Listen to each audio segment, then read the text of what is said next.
Back to the hardcore. So far, the NBA Finals, they've been one-sided. Through 2 in Boston, the Celtics have taken both and have made the Mavs look like it's Luka and then everybody else. Here's Stephen A. yesterday on what the Celtics are doing to Dallas. I got to stand down and give the Boston Celtics props and recognize that Jaylen Brown, that Jason Tatum, that Drew Holiday, that Derrick White and these brothers, Al Horford, let's not forget him, Pritchard off the bench launching shots from half court. These brothers are balling. And they are literally, as Wendy said earlier, as Perk said earlier, they're punking the Dallas Mavericks. Where's your heart? Right now, you can literally look at the Dallas Mavericks. It's like, where the hell is your heart? Just want to remind America who picked the Celtics in 6. That will be this girl right here, Shannon. Hey, if you want flowers, guaranteed, send them to yourself. Oh, yeah. Oh, I could have done a bet with Shannon and had the flowers sent, but I didn't want to take more money from him, even though he just got paid today. Do you hear Shannon got a new deal? Yes, Congrats, Shannon. I don't know if Ledger heard. I did not. Congrats. What Shannon's FDR staying with us for a long time. Well I'm going to let you speak in 1 second, Stephen A. I'm sorry I'm stepping on you with the delays. We're very happy to have Shannon for a long time. What's up, S.A.? Thank you, guys. I wanted, before we even get into the conversation of Punked, I want to make sure that we touch on this real quickly. Derek Lively, I need to say this about him. I completely forgot that before the playoffs began, he lost his mother. Now he doesn't have either parent, and he has no siblings. So somebody said, I totally forgot that he had lost his mom prior to the playoffs beginning. And so because of that, as somebody who obviously has lost his mother, you got to remember, he goes from one playoff series, Clippers, to OKC, to obviously Minnesota, right? The first bit of idle time he's had was the week leading into these finals. Yeah. So I just thought it was important, before we even get into the basketball portion, just to throw that out to America and everybody else. We're sitting here talking about basketball and all of this other stuff, and we're like, Lively, who's active and alive in most instances. You're looking at him at the first part of these first 2 games, and you're like, something's missing. Yep. And somebody texts me and says, Steven, don't you remember? And it was one of the executives that was reminding me of it. And I had totally forgot. Even though I was talking about everybody else, when it came to him, I'm like, yo, you could play. You young, you vibrant. You got a uniform too. Come on, let's go. And they reminded me, yo, man, that week leading up to the finals, the first idle time he's had since he lost his mom. So I just want to make sure that, you know, I'm glad you brought that let up. everybody know that, and the audience know that, you know, you're so right. I totally forgot about that. Yeah, I just want to bring that up. An idle mind is a devil's playground. Wow, Yeah, my heart goes out to him. The fact that he is even out there is unbelievable. Shannon, as far as on the court, do you agree with Stephen A.'s sentiment that the Celtics are punking the Mavs? Well, I'm glad you brought that up, Stephen A., because I thought sometimes on the other night that I thought Derek Lively was a lot soft going to the basket. He had Derek White on him, and he's trying to lay the ball up. Bro, put him in the basket. And so now I'm glad you provided some context, because that might be some of the reasons he might have some things on his mind, and I think everybody would understand that. But I don't think they're getting punked. I just think the Boston Celtics are a better team. You see, the thing that they're doing is that everybody will go to the basket. They'll drive, they'll cut, they'll backdoor you. They're not just standing around. You look at the last series, the only person that would drive the basketball was Ant-Man. Cat didn't really want to drive the ball. He wanted to stay around the 3, with the exception of the one game where he put the ball on the floor early, and then he started launching the 3s. I think that was game 4 to keep them from getting swept.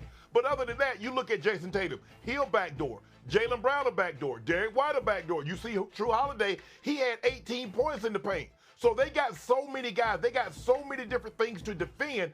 They just can't say, okay, if we stop Ant-Man, if we slow down Shai Gilgeous, we're good. You don't have that luxury with the Boston Celtics, because any one of their big guns can go get you 30. But Holiday, you saw, he go get you 26 and 11. We've seen Derrick White, the first round matchup against the Heat. We see him have a couple of games where he had 26 or 28 points. So they're just outmanned right now. And you throw in the fact that Kyrie is not playing like the Kyrie that we're used to seeing, especially in this playoff series. And we know what he did for the Cavaliers in 2016. This is why I don't think they're getting punked. I just think the Boston Celtics are a better team.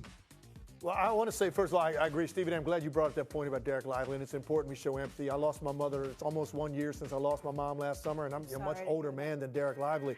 And there's not a day of my life is going to go forward where I'm going to feel the same as I did before I lost her. So I understand fully what Derek Lively is probably experiencing. Having said that, look, our job is to analyze the production on the court and what's going on and what's affecting the Dallas Mavericks. And right now, they are playing so far below their peak level offensively across the board, and I think several guys that they have been using significant minutes for have not been producing. And it's very difficult against a team like Boston that can be a buzzsaw offensively with this many different options and versatility and depth. If you have multiple guys in your rotation that are just not making their presence felt offensively, very difficult to overcome that. And Derek Lively would be one of those guys. He's not playing at the level he was earlier in the playoffs. I'd say the same thing about Josh Green, Maxi Kleber, who came back from an injury, clearly does not look like he has any idea where the ball's going when he lets it go, has no confidence in his shooting. You know, that's three players that you're combining for anywhere from 35 to 50 minutes that you're getting 2 points from, 4 points from total. It's very difficult to survive that against a team as deep as the Boston Celtics. Where I do think, you know, this phrase punking them comes into play a little bit is in this regard. What Boston is saying is, we're going to play you differently than any other team has played you. We're going to blitz you less, trap you less, provide less help than most teams do. Are you up to the task of beating these individual matchups? Because what their whole goal is to not allow Luka to make the game easier for his lob runners and his weak side kick out guys. So they're challenging Dallas Mavericks. Individually, we're challenging you. Can you beat us off the dribble? Whoever you are, and I'm not even just talking about just the two stars. Any of your guys, can you beat us off the dribble? Can you win these individual matchups to make us rethink what we might have to do to adjust to you? That is where they are challenging the Dallas Mavericks, and they have not been up to that challenge, primarily because of the struggles of Kyrie and his inability to win those matchups and overthinking. He looks hesitant. I think he's making sometimes one too many moves. I think it's between his ears a little bit, and I expect a big response out of him on Wednesday night. Well, so do I, because I think he'll be in Dallas instead of Boston being booed viciously, and I think that that's going to help him tremendously. That crowd in Big D is going to give him a lift. It had better because the urgency of the moment is now. It has arrived, and they've got to win Game 3, make no mistake about it, or they're going home in 4-5 at the latest. There's no way they're going to be down 3-0 and come back and win the next 2 games against this Boston Celtics team. You got to do it now, and so that's what it comes down to, primarily because of Kyrie Irving. They're in this position, but also P.J. Washington. Where has he been? He was hitting threes all over the place in the playoffs. Suddenly he can't do that now. Derek Jones, no threat whatsoever. He's got to get something together. Gafford's got to make his presence felt in the lane when he can, particularly defensively. He just has to find a way to do it. And, of course, Lively, despite his circumstances, has to find a way to give you more. But I'm also going to look at Jason Kidd, too. Because Jason Kidd, you've got to find a way to utilize somebody over your bench. Tim Legler, I brought this up the other day. They talked about Max Kleber, and obviously he was out. He was injured in the playoffs, and then he recently came back and whatever. And they talked about how close his relationship, at least once upon a time, was with Luka Doncic. Well, with friends like that, who the hell needs enemies? You know, what he's been doing in the playoff, in the finals thus far, it's the equivalent of you, me, and Shannon walking down the street, and somebody's whipping our ass, and then the other two run.